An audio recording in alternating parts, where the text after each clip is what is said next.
Shalom, selamat pagi dan salam sehat buat kita semua. Semoga hari ini lebih baik dari hari yang kemarin. Barusan kita merayakan Hari Kemerdekaan Negara Kesatuan Republik Indonesia. Kita bersyukur sudah merdeka dari lingkungan penjajahan. Apakah arti merdeka yang sebenarnya sudah berada dalam diri kita? Dan firman Tuhan pada hari ini, di hari yang ke-230,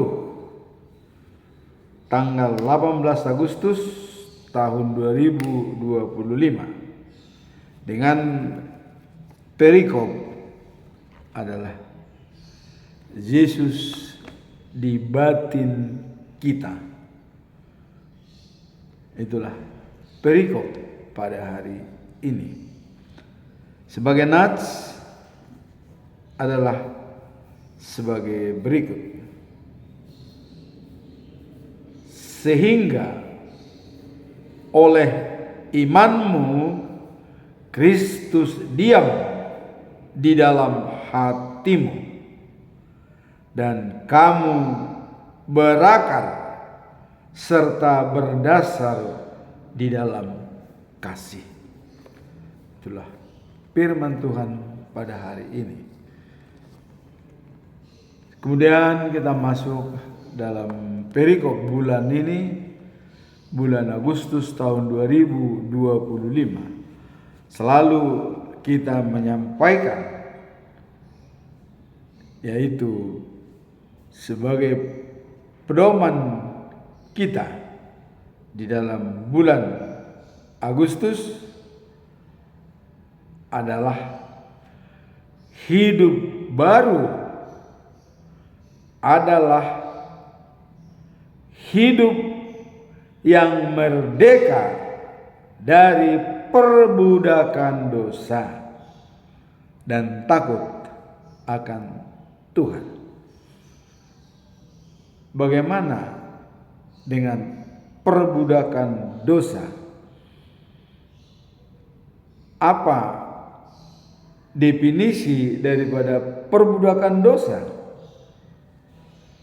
Perbudakan dosa dapat dilihat sebagai pemisahan spiritual kita dari Tuhan, dan penegasan atau penguasaan pihak yang jahat atas hati dan pikiran seseorang. Jadi dengan adanya penguasaan pihak jahat atas hati dan pikiran seseorang, itulah yang dikatakan kita perbudakan dosa, memisah spiritual kita dari Tuhan.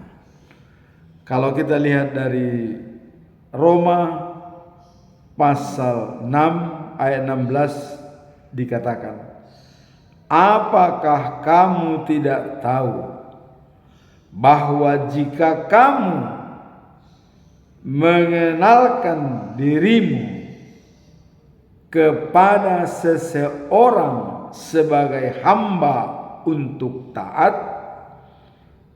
kamu adalah hamba orang itu, baik hamba dosa yang membawa kepada maut maupun hamba taat yang membawa kebenaran.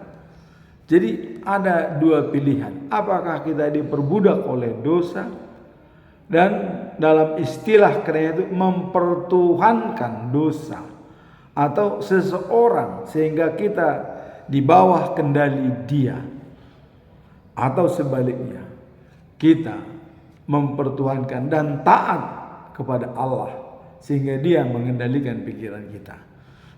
Inilah antara perbudakan dosa dan juga di bawah kendali Tuhan Allah. Jadi kalau kita sudah masuk dalam perbudakan dosa, berarti kita terpisah spiritualitas kita dari Tuhan. Itulah orang yang diperbudak oleh dosa. Nah, dan dalam Yohanes 8 pasal 8 ayat 36 dikatakan, jika anak itu mendengarkan kamu, jika anak itu mendekam,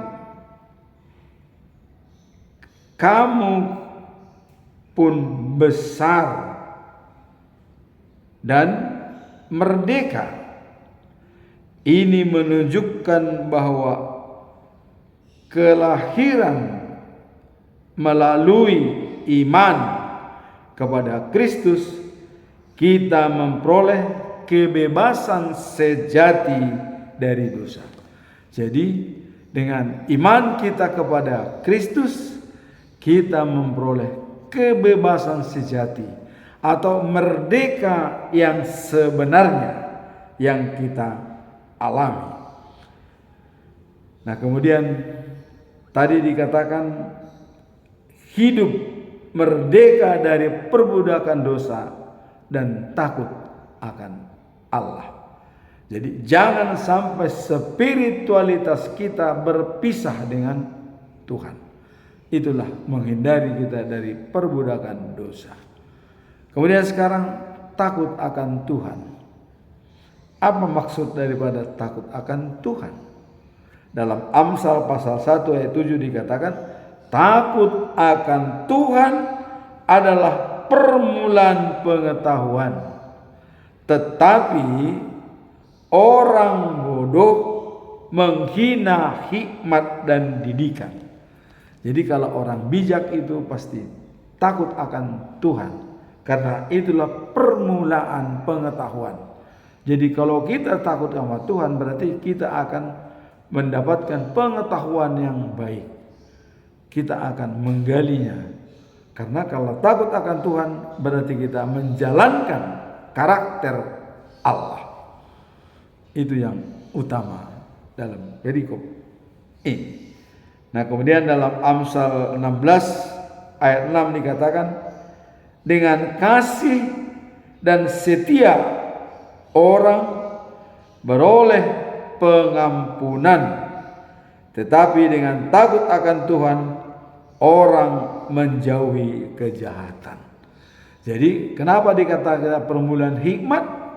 Karena kita sudah menjauhi kejahatan. Itulah artinya takut akan Tuhan. Jadi dalam pedoman kita selama bulan Agustus, bebas dari perbudakan dosa.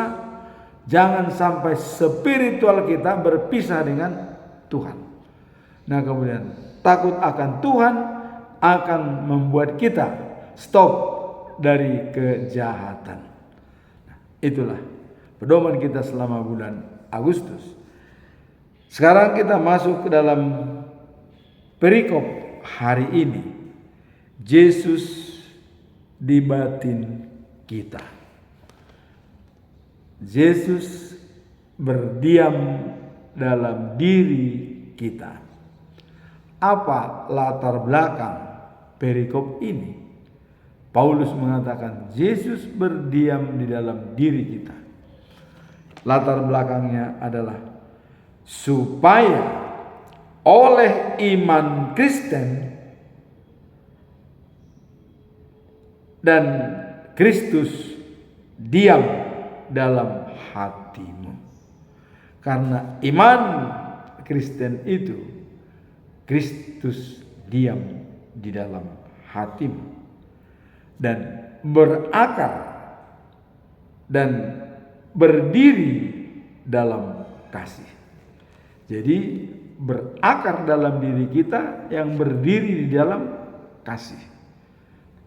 Itulah latar belakang di sini. Jadi pentingnya iman dalam hidup seorang Kristen agar Kristus dapat berdiam dalam hati mereka. Jadi latar belakang yang paling menonjol di sini adalah terletak dalam konteks keselamatan, ya, yang surat ke Efesus yang ditulis oleh Rasul Paulus. Jadi adanya mungkin ajaran-ajaran yang palsu bisa menggugat jemaat di Efesus, maka Paulus mengirim surat untuk menguatkan hati mereka. Dalam pasal sebelumnya memang Paulus menekankan misteri keselamatan yang diberikan Allah kepada umatnya. Jadi misteri keselamatan itu diberikan Allah kepada umatnya. Itulah dengan kedatangan juru selamat dunia, Yesus Kristus.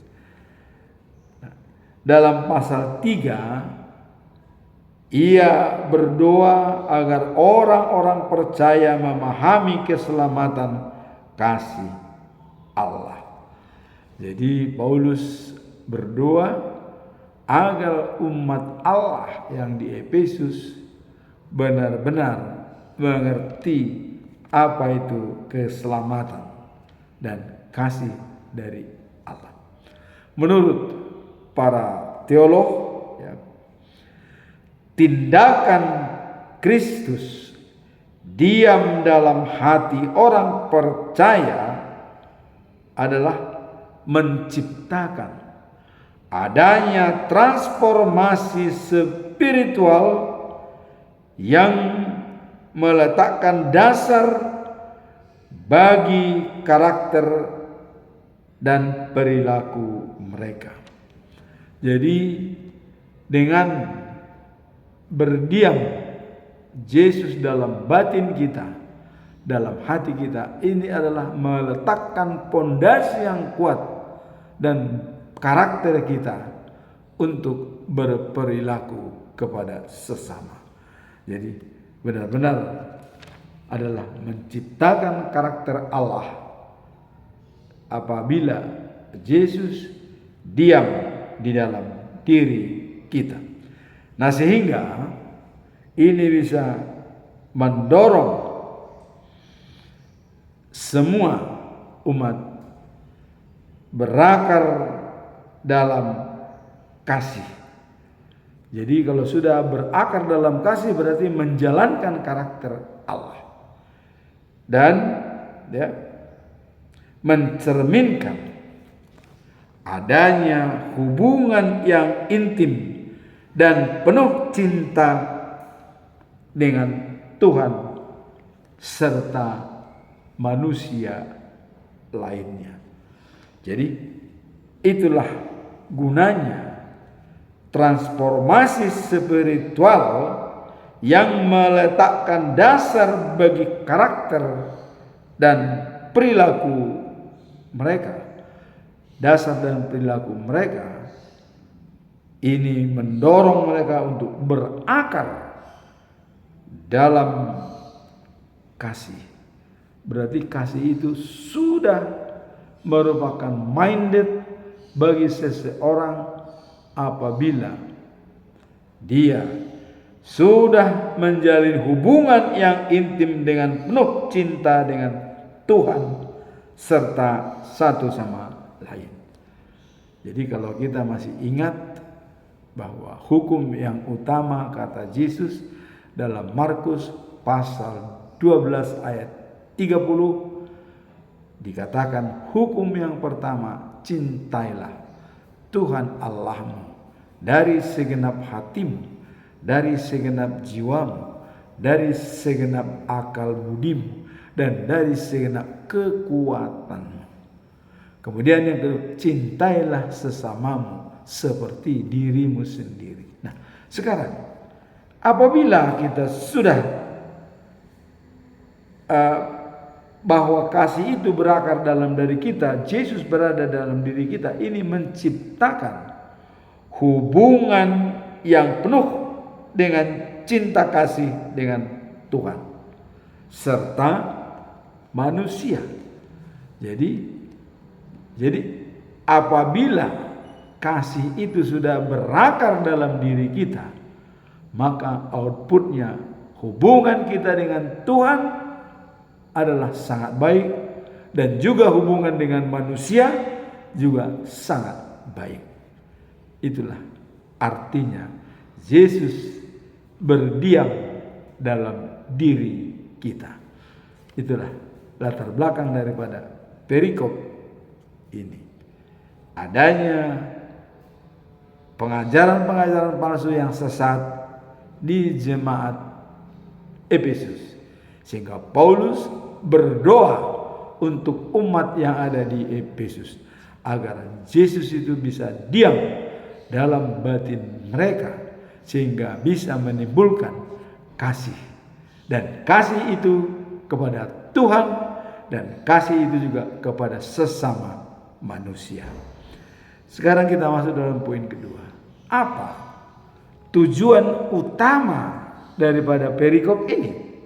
Kalau kita saja melihat ada latar belakang dan apa tujuan utama? Tujuan utama adalah agar Kristus diam dalam hati orang percaya, sehingga mereka dapat hidup dalam iman dan cinta. Jadi tujuannya adalah menciptakan bahwa bagaimana supaya Yesus diam dalam diri manusia, sehingga akan tercipta iman dan cinta. Iman kepada Allah Bapa, iman kepada Yesus Kristus, dan iman kepada Roh Kudus, sehingga kita diselamatkan karena iman. Itulah yang dikatakan solo fide, ya. Nah, kemudian ini menunjukkan pentingnya hubungan pribadi, ya, dengan Tuhan yang memberikan landasan bagi kehidupan orang Kristen. Jadi dengan diamnya Yesus di dalam diri kita, ini adalah berhubungan antara pribadi dengan Tuhan untuk memberikan landasan yang pokok dalam kehidupan orang Kristen. Kalau kita baca dalam Efesus pasal 3 ayat 18 dikatakan, proses ini tidak hanya membantu kita tumbuh dan bersatu dengan Kristus, juga menjalani transformasi yang memampukan kita mengasihi sesama. Jadi dengan adanya hal-hal tersebut, berdiamnya Yesus dalam diri kita bukan hanya transformasi yang menjadi hidup baru, dan ini juga menunjukkan bahwa kita mengasihi sesama.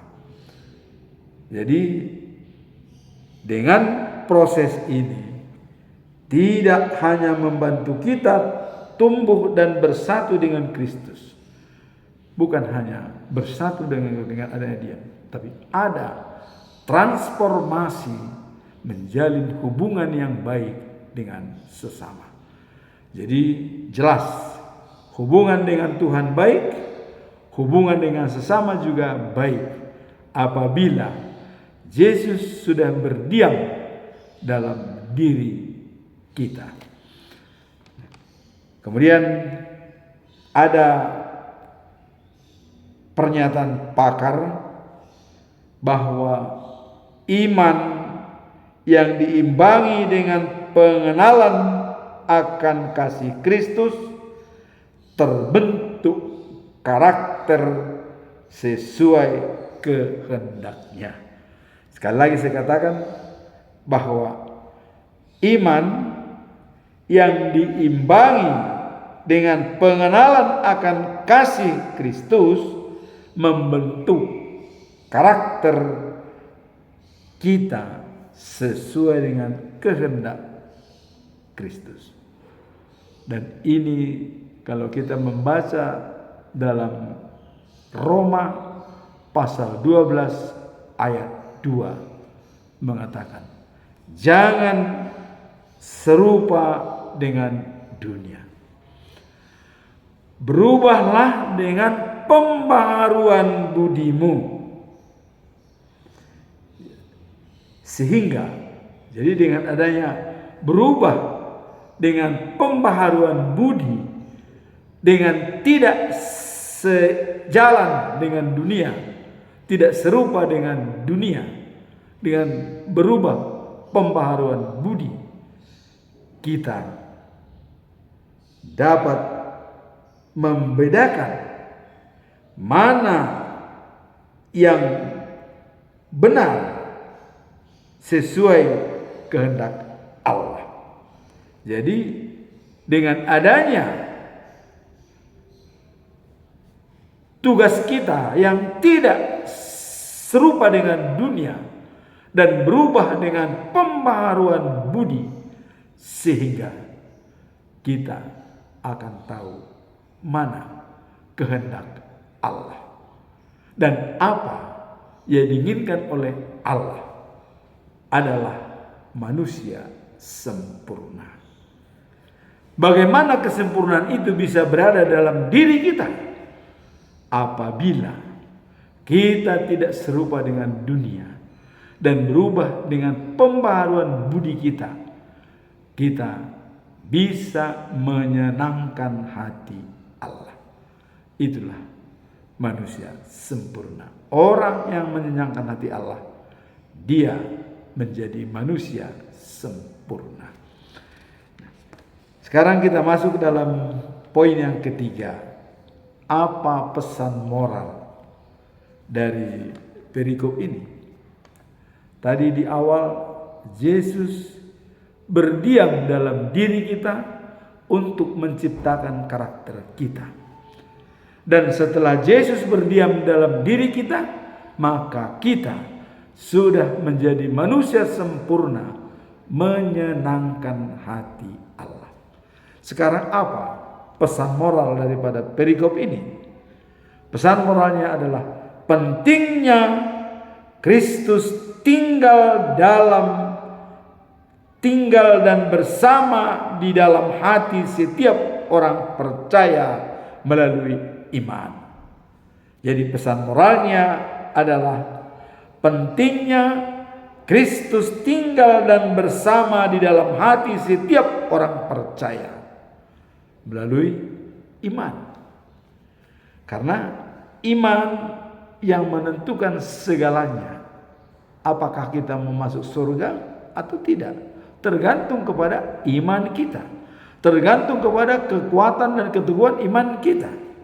Ya, karena dalam pengakuan iman dikatakan, aku percaya kepada Allah Bapa Halik langit dan bumi. Aku percaya kepada Yesus Kristus, Anak yang tunggal Tuhan kita, dan aku percaya Roh Kudus, ya, dan adanya persekutuan orang kudus. Inilah yang menjadi dasar-dasar iman kita. Nah, sehingga dikatakan bahwa dengan iman setiap orang percaya dia tinggal di dalam Yesus. Dalam dirinya Yesus berada, dan itu dikuatkan oleh iman.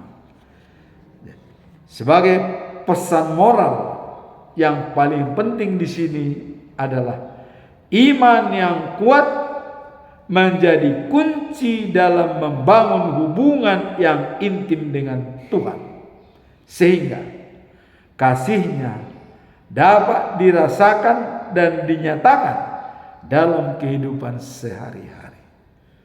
Jadi iman yang kuat menjadi kunci dalam membangun hubungan dengan Tuhan. Dan ini bisa dijalankan dalam kehidupan sehari-hari. Nah, kalau kita melihat dalam ajaran daripada Martin Luther, dikatakan sola fide. Jadi pengajaran, jadi pokok-pokok pengajaran agama Kristen, salah satu diantaranya kata Martin Luther adalah sola fide. Kita diselamatkan karena iman. Dan pada Yesus Kristus, Bapa dan Roh Kudus. Jadi iman percaya kepada Bapa, iman percaya kepada Yesus, iman percaya kepada Roh Kudus. Itulah yang menjadi pokok pesan moral daripada perikop ini. Kalau kita baca dalam Efesus pasal yang kedua ayat 8 sampai 9 dikatakan, ya. Karena oleh kasih karunia kamu diselamatkan melalui iman, bukan perbuatanmu, dan bukan hasil usahamu, tetapi pemberian Allah. Itulah yang dikatakan sola gratia menurut Martin Luther. Kita menerima anugerah keselamatan adalah cuma-cuma. Jadi bukan karena perbuatan baik, bukan karena usaha kita mendapatkan anugerah. Tetapi anugerah itu diberikan Tuhan adalah cuma-cuma hadiah. Dan itu bisa kita dapat karena kita diselamatkan karena iman percaya kepada Bapa, Yesus dan Roh Kudus. Tanpa itu kita tidak akan mendapatkan hadiah anugerah dari Tuhan. Jadi pesan moralnya adalah iman yang kuat menjadi kunci dalam membangun hubungan yang intim dengan Tuhan, sehingga kasih-Nya dapat dirasakan dan dinyatakan dalam kehidupan sehari-hari. Jadi intinya dengan iman yang kuat kita berhubungan intim dengan Tuhan, dan otomatis kita bisa menjalankan karakter Allah, yaitu kasih. Kasih adalah karakter Allah. Barang siapa tidak memiliki kasih, tidak mengenal Allah. Inilah pesan moral daripada perikop ini. Kita dengan kekuatan iman akan berhubungan intim dengan Tuhan dan bisa menjalankan kasih kepada sesama. Dalam Ibrani pasal 11 ayat 1 dikatakan, iman adalah dasar segala sesuatu yang kita harapkan dan bukti dari segala sesuatu yang tidak kita lihat. Semakin dalam, ya. Jadi iman adalah dasar segala sesuatu yang kita harapkan dan bukti dari segala sesuatu yang tidak bisa kita lihat. Nah, jadi di sini ada dua nih pandangan. Iman adalah dasar segala sesuatu yang kita harapkan, dan juga dia adalah merupakan bukti dari segala sesuatu yang tidak kita lihat. Inilah hebatnya iman. Kita diselamatkan karena iman yang tidak kelihatan. Kalau kita ditanya dengan antara falsafah ilmu dengan falsafah agama, kalau kita ditanya dalam filosofis ilmu pengetahuan, kalau saya pegang ini gelas, saya tanya, apakah ini gelas?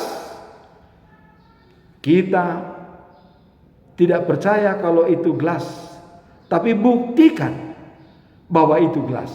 Jadi harus ada pembuktian, pecahkan, baru kita percaya. Tapi falsafah agama, Yesus Kristus adalah juru selamat, believe or not. Apakah perlu Anda buktikan atau melihat Yesus atau melihat? No. Disinilah perbedaan daripada falsafah agama dan falsafah ilmu pengetahuan. Kalau falsafah agama, iman, percaya yang tidak terlihat dan yang kita harapkan dalam hidup kita, dan kita yakin seyakin-yakinnya. Itulah beda ilmu pengetahuan dengan ilmu agama. Kita diselamatkan hanya karena iman, percaya kepada Bapa, Yesus dan Roh Kudus. Kemudian yang terakhir, apa implementasi atau penerapan daripada kalau kita diam, Yesus diam dalam diri kita? Apa implementasinya dalam kehidupan sehari-hari?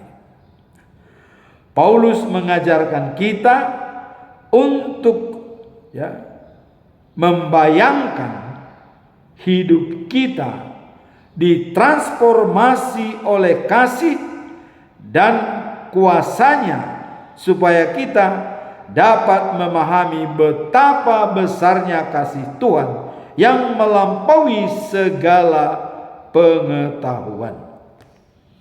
Jadi kita diarahkan untuk transformasi oleh kasih dan kuasanya, supaya kita dapat memahami betapa besar kasih Tuhan yang melampaui segala akal.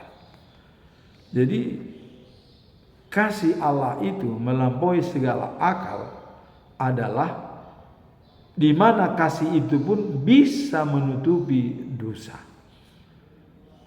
Kalau kita baca dalam 1 Petrus pasal 4 ayat 8, kita mengasihi sungguh-sungguh, kasih itu bisa menutupi banyak dosa. Itulah kebesaran daripada kasih. Dengan kuasa Allah, transformasi kita bahwa iman merupakan inti daripada membangun hubungan dengan Tuhan, supaya kita dapat memahami betapa besarnya kasih Tuhan yang melampaui segala ilmu pengetahuan. Jadi di sini jelas implementasinya adalah dasar iman kita semakin kuat dalam mendalam firman Tuhan, merangkap menjadi yang lebih mendalam dari kasih Allah dan hidup yang mencerminkan karakter Allah. Dan akhirnya kita menjadi saluran berkat bagi orang lain melalui kehidupan sehari-hari. Jadi begitu mendalam kasih Allah itu dan melampaui segala akal dan pikiran kita. Dalamnya kasih dan kuasa Allah bisa menciptakan kita menjadi saluran berkat. Itulah perikop hari ini. Latar belakang tadi adalah adanya pengajaran-pengajaran yang kurang baik dalam jemaat Efesus. Maka Paulus mendoakan supaya dalam jemaat Yesus diam dalam diri setiap umat. Nah, kemudian tujuannya dengan berdiri diamnya Yesus di dalam diri kita adalah untuk mewujudkan karakter Allah, yaitu kasih. Dan pesan moralnya adalah kita diingatkan untuk selalu bahwa kita diselamatkan karena iman, bukan perbuatan baik dan bukan hasil usaha kita. Karena keselamatan itu adalah anugerah. Kemudian dalam kehidupan sehari-hari, mari kita tunjukkan begitu besarnya kasih dan kuasa Tuhan yang bisa melampaui segala akal dan pikiran kita. Itulah firman Tuhan pada hari ini, di mana Yesus berdiam dalam diri kita, maka kasih setianya melampaui segala akal dan pikiran kita, dan kita dapat menjadi saluran berkat bagi orang lain. Demikianlah firman Tuhan hari ini, semoga bisa mendapat kekuatan bagi kita dalam menjalankan hidup kita sehari-hari dengan dasar stressing and energize. Dalam saat kita stres, kita bersinergi bila Tuhan diam dalam diri kita. Amin. Tuhan memberkati kita.